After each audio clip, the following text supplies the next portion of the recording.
इतिहास ने बताया कि सिकंदर महान था।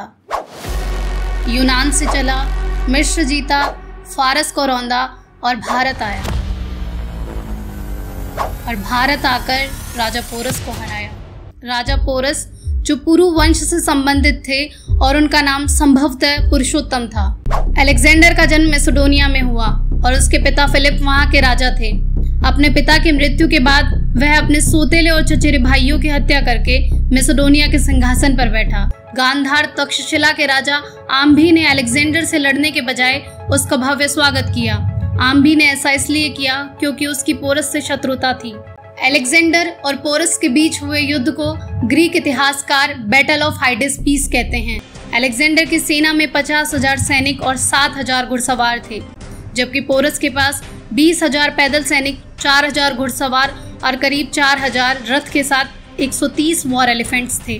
दोनों सेनाएं नदी के दोनों ओर आमने सामने कुछ दिन तक खड़ी रही। अलेक्जेंडर ने देखा कि पोरस को आमने सामने से नहीं हराया जा सकता, न ही पहले कभी उन्होंने वॉर एलिफेंट्स का सामना किया था, और पोरस के लिए भी हाथियों के साथ नदी पार करना मुश्किल था।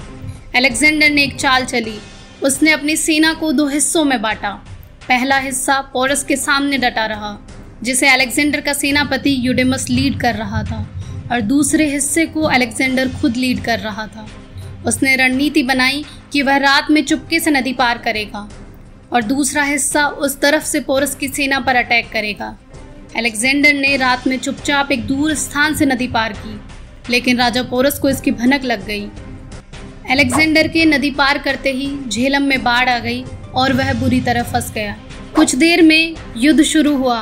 पोरस की सेना में वॉर एलिफेंट्स का भयानक इस्तेमाल हुआ।